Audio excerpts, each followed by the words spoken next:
ಇನ್ನು ಪೋಕ್ಸೋ ಕೇಸ್ನಲ್ಲಿ ಜೈಲು ಸೇರಿದ್ದ ಮ್ಯೂಸಿಕ್ ಮೈಲಾರಿ ಜೈಲಿನಿಂದ ರಿಲೀಸ್ ಆಗಿದ್ದಾರೆ. ಕಳೆದ ಡಿಸೆಂಬರ್ನಲ್ಲಿ ಅಪ್ರಾಪ್ತ ಮೇಲೆ ಅತ್ಯಾಚಾರ ಆರೋಪದ ಅಡಿಯಲ್ಲಿ ಮ್ಯೂಸಿಕ್ ಮೈಲಾರಿ ಜೈಲು ಸೇರಿದ್ದ.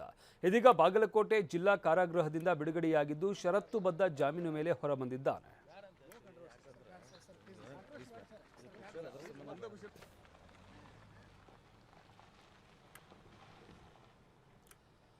ಇನ್ನು ಮ್ಯೂಸಿಕ್ ಮೈಲಾರಿ ಜೊತೆ ಬಾಗಲಕೋಟೆಯ ಪ್ರತಿನಿಧಿ ರವಿಮುಖಿ ಮಾತನಾಡಿಸಿದ್ದಾರೆ. ಅವ್ರನ್ನ ಏನು ಹೇಳಿದ್ದಾರೆ ಕೇಳೋಣ ಬನ್ನಿ. ಏನು ಕರ್ನಾಟಕದಾದ್ಯಂತ ಟ್ರೆಂಡಿಂಗ್ ಸ್ಟಾರ್ ಎಂದೇ ಹೆಸರಾಗಿದ್ದಂತಹ ಏನು ಮ್ಯೂಸಿಕ್ ಮೈಲಾರಿ ಅವರು ಏನು ಪೋಕ್ಸೋ ಪ್ರಕರಣದಲ್ಲಿ ಏನು ಒಳಗೆ ಹೋಗಿದ್ರು, ಈಗ ಅವರು ಬಿಡುಗಡೆಯಾಗಿದ್ದಾರೆ. ಈ ನಿಟ್ಟಿನಲ್ಲಿ ಅವ್ರನ್ನ ಮಾತನಾಡಿಸೋಣ. ಸರ್, ಈಗ ತಮ್ಮ ಮೇಲೆ ಒಂದು ಆರೋಪ ಬಂದಿತ್ತು, ಒಳಗಡೆ ಹೋಗಿದ್ರಿ, ಇವಾಗ ಬಿಡುಗಡೆಯಾಗಿ ಹೊರಗೆ ಬರ್ತಾ ಇದ್ದೀರಾ, ಏನು ಅನ್ನಿಸ್ತಾ ಇದೆ ಸರ್? ಎಸ್ಪೆಷಲಿ ಸರ್, ಏನಿಲ್ಲ ಸರ್, ಕಾನೂನಾತ್ಮಕವಾಗಿ ನಾವು ಹೋರಾಟ ಮಾಡಿದ್ವಿ. ಡಾಕ್ಟರ್ ಬಾಬಾ ಸಾಹೇಬ್ ಅಂಬೇಡ್ಕರ್ ಸರ್ ಅವರು ಕೊಟ್ಟಿರ್ತಕ್ಕಂಥ ಸಂವಿಧಾನದೊಳಗೆ ಯಾವುದು ತಪ್ಪು ಯಾವುದು ಸರಿ ಅಂತ ಘನ ನ್ಯಾಯಾಲಯ ತೀರ್ಮಾನ ಮಾಡುತ್ತೆ.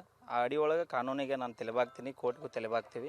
ಮುಂದೆ ಕಾನೂನು ಕೋರ್ಟ್ ಯಾವ ಥರ ತೀರ್ಮಾನ ತೊಗೊಳುತ್ತೋ ಅದಕ್ಕೆ ನಾವು ಬದ್ಧವಾಗಿರ್ತೀವಿ ಸರ್. ಈಗ ಷರತ್ತುಬದ್ಧ ಜಾಮೀನು ಏನೇನು ಷರತ್ತು ಸರ್, ಅದ್ರ ನಂಗೆ ಅಷ್ಟೊಂದು ಐಡಿಯಾ ಇಲ್ಲ ಸರ್. ಅಲ್ಲ, ಮುಂದೆ ಈಗ ನಿಮ್ಮ ಅಭಿಮಾನಿಗಳು ಸಾಕಷ್ಟು ಜನ ನಿಮ್ಮ ಹಾಡುಗಳನ್ನ ಕೇಳದೇನೆ ಸುಮಾರು ಒಂದು 2 ತಿಂಗಳ ಭಾಳ ನಿಮ್ಮನ್ನು ಮಿಸ್ ಮಾಡ್ಕೊಳ್ತಾ ಇದ್ರು. ಈಗ ಹೊಳ್ಳಿ ಬಂದಿರಿ, ಮತ್ತು ನಿಮ್ಮದು ಒಂದು ಸಂಗೀತ ಮುಂದುವರಿತಾ ಪ್ರಯಾಣ ಹೇಗೆ? ಅದಕ್ಕೆ ನಾ ಯಾವುದೋ ಡಿಸಿಷನ್ ಇಲ್ಲ. ನಾ ಸ್ವಲ್ಪ ತಾಯಿಯವರ ಹೆಲ್ತ್ ಇಶ್ಯೂಸು ಮತ್ತು ನಮ್ಮ ಮಿಸ್ಸಸ್ ಅವರು ಡೆಲಿವರಿ ಆಗಿದೆ, ಹಾಸ್ಪಿಟ್ಲಲ್ಲಿ ಇದೆಲ್ಲ ಸ್ವಲ್ಪ ಮಾನಸಿಕವಾಗಿ ಅಸ್ವಸ್ಥ ಇರೋದ್ರಿಂದ ಸ್ವಲ್ಪ ದಿನ ಯಾವುದೇ ರೀತಿ ಕಾರ್ಯಕ್ರಮ ಮಾಡೋದು ಇನ್ನೂ ಡಿಸಿಷನ್ ಮಾಡಿ ಸರ್. ಅಭಿಮಾನಿಗಳು ಸಿಗ್ತೀರ?